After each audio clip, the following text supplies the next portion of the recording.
What's going on? It's your girl Susie, and I'm here with Drop the Heat at Ultra Naval Studios, and I have a special guest with me today.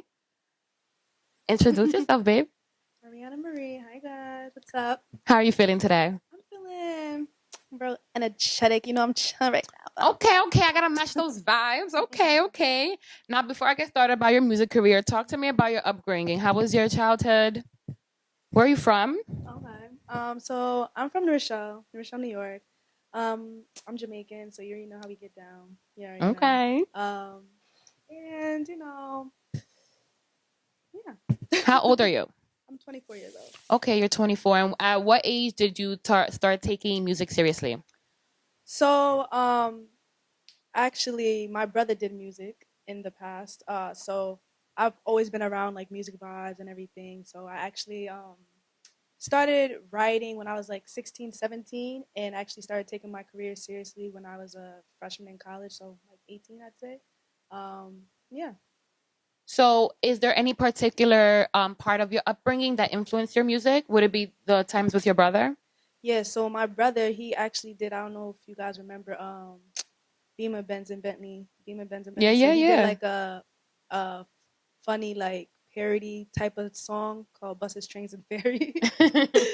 And that shit went viral and went on Hot 97 and all that shit. So um, my brother and my I had a cousin that was in a group called he did I'm pretty sure you guys know the song No Scrubs. He did a song called No Pigeons. He was in Sporty Thieves. So that was my cousin, God rest his soul.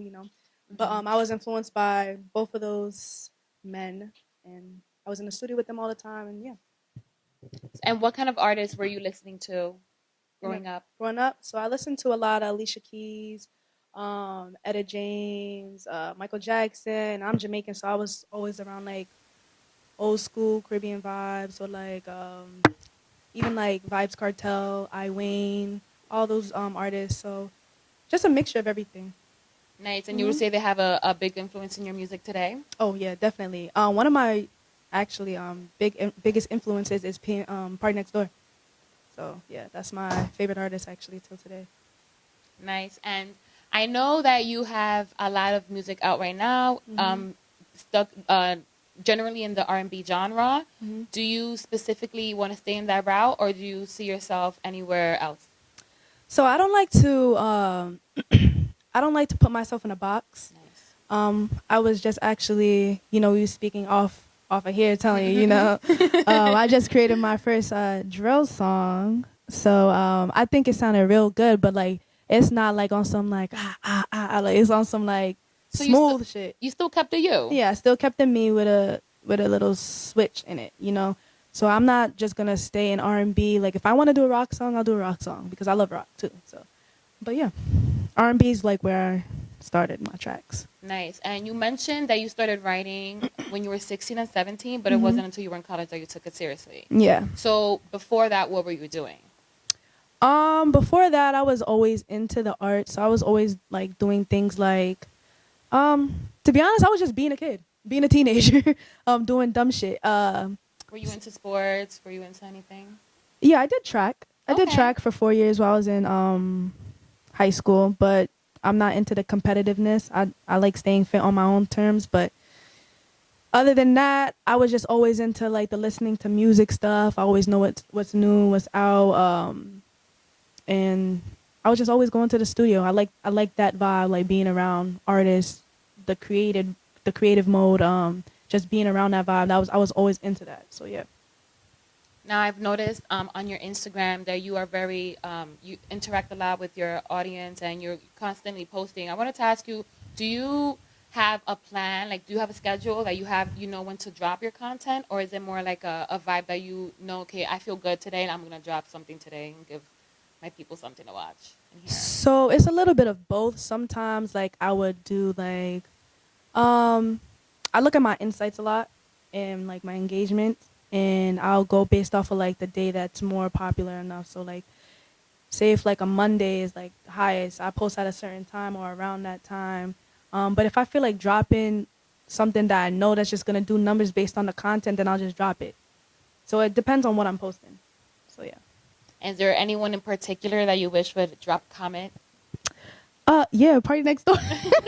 Party Next Door. I want that song with him. Like, he knows I've been tagging him and shit for a long time. Like, All right, we're gonna manifest that and it's gonna come true. Yeah, everything I manifest, it comes Yes, true all the yes, I time. love that. It's I coming love that. soon. I love that. Now, I also peeped that you had a major stage performance. Oh, yes, I did. Talk to me about that. How was that experience? Girl, I've been wanting to perform at SOBs for so long, and You and I made it happen. I Kudos to you. manifested it. Kudos to Okay. you. That's what I'm talking about. Nah, yeah. So, SOBs was lit. A lot of people popped out, showed love, and I had Will, do the set for me. He was on the set for me. It was a great Shout out time. to Will. Yeah, Nice. you already know. Yeah, it was a great time. Yeah, and a few shows coming up. So yeah. Okay, so you mentioned you were really looking forward to that performance. Do you tap it into somebody else, an ego, when you're performing? How is your process when it's coming to performing your songs on stage? So honestly, I get really, really nervous.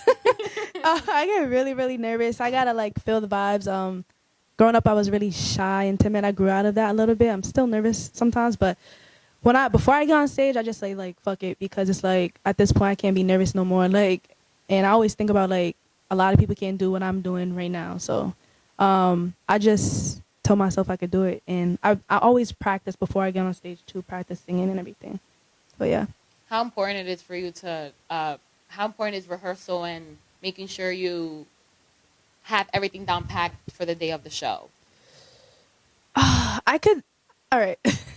I could do a little bit more rehearsing, but most of my time is devoted to like recording songs. So like if I know I have a show that day, I'll still be like I'll still be recording my tracks, and I'll be like, okay, let me just put 30 minutes to rehearsal. So I don't put that much time into rehearsal. I should.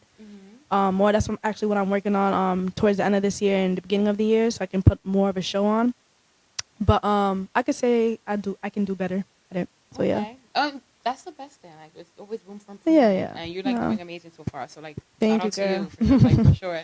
And now since you're doing all of this and you're working towards getting better, tell me that you got some performances lined up. Yeah. Okay, talk to me about that. I'm actually supposed to be the last weekend. I'm supposed to be performing for the BET Hip Hop Awards in Atlanta. Very nice. Congratulations. That's really big. Yeah. Wow, that's awesome. Yeah, the ending of this month. So yeah. Okay. I did mention that you're very active on social media. How important is social media to you? So actually, when I'm not doing my music, social media coordination is my job. So yeah, we all have to, us independent underground artists, we gotta figure out a way how to make money for stew time, because it's expensive being an artist. Everyone knows that. So actually, my last job, I was a social media coordinator, and that's how my social media page has so much followers, because I implemented what they taught me and what I learned on my own to my own page, so I don't have to need them in the future. So yeah, social media is important to me. Yeah, that's really dope, and I'm glad you have that. You had that background knowledge. Like, okay, I got this. I don't need to hire anyone for this for my page. I got it under control. Now, besides Instagram, what other sources of social media do you see like are important for you to drop content in? TikTok, definitely TikTok. Yeah, we love TikTok. It's a good thing, But TikTok, yeah, you gotta do the little hip dance. You gotta do the little. They be having like mad skits on there, but I'm not gonna lie, being an artist, life hacks too. Yeah, we love those life hacks. But to be honest, I'm still working on the TikTok phase, because I just want to make music. I don't want to have to post videos of myself all the time, but that's what's in right now, so I got to do that as well. I'm still building on that, but slowly but surely. Now, are there any women in the industry that you would like to work with in the near future? Yes, Kehlani. I love her work. She makes great music, definitely within my vibe, as well as her and Summer Walker. Okay, so you see your music compared to them, like similar wise? Similar, yes. Not comparison, but similar. Yeah, we similar. Definitely make different. Yeah. For sure. Now, where do you see yourself in the next 5 years? In the next 5 years, I see myself having a deal a deal with either Atlantic or RCA Records, and a strong core fan base. If I'm pushing at this, if not if, as When? when We're manifesting it all. when. But I see myself 5 years having a few awards, because you can get on within this year and still make an award show For and stuff sure. like that. So I definitely see myself with at least like 2 long albums. So yeah. I have a lot in store. Like I have a lot of music and a lot of ideas in store. So I see myself doing a lot in 5 years. It's really like that's like I can't really give you exactly what I would For what sure. I see myself doing, but just Around the a lot. park. Yeah. Now, you have a lot of ideas, a lot in store. What is your process like? Like, what is your writing process like? So actually, when I first started doing music, my writing process, this is before I got like my mic and everything at the crib. I was actually open my laptop and just like listen to beats and write on my book, write on my notebook. But now, since I have my mic now, I actually I'll listen to a beat on my headphones or whatever, and then I'll start humming and the beat, pick out a flow or whatever, and then based on that beat, I'll just think of the first thing that comes to my head. Or if I'm doing a certain idea, then I'll go for that. Okay, so it depends on what comes 1st, whether the beat or the idea. Yeah. Okay, fire. Now, here on Drop the Heat, what we love having, underground artists come up, catching them before they blow up, Right. What are some advice or anything you can tell the people watching? Like, how do you overcome your challenges in music, in anything? I'd say I'd overcome my challenges. I'm very spiritual, so I pray. I believe in God, so I pray daily, and I write a lot of affirmations on like a vision board. I have a vision board in my room, so I write things what I want to do and how I want it to be done. I explain it how I want it to be done, and I just look at it every day. Actually, over like my studio in my room. I have like my whiteboard, and I put like a list of things that I want to complete for the day or like for like a year. Like you're talking about the vision and everything. Like I'll look at that every day. When I'm looking at it every day, like it just reminds me like, okay, I got to keep doing that, and eventually you'll get it done. So what I guess I could say is like just keep pushing and like keep believing in you. If you don't believe in yourself, people can't believe in you. So yeah.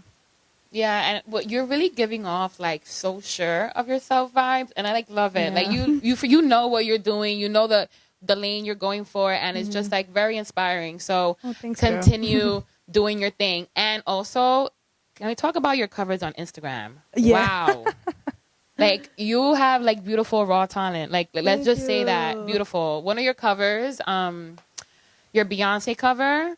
Oh yeah. Best I Never Had gave me chills. What? Very nice. Nah, yes, don't get me loved hurt. it. So good. Okay, that was awesome. Thank and you, I girl. loved having you here today, and I hope Thank to see you. you soon. Okay, and in 5 years, I know you're gonna have those 2 apples down, a few Yeah. words down. Probably more. That was just an example, but You know like, what I'm saying? And thank you so much for coming by. Thank you so much, Susie. Alrighty, guys, it's Drop the Heat. We'll talk soon.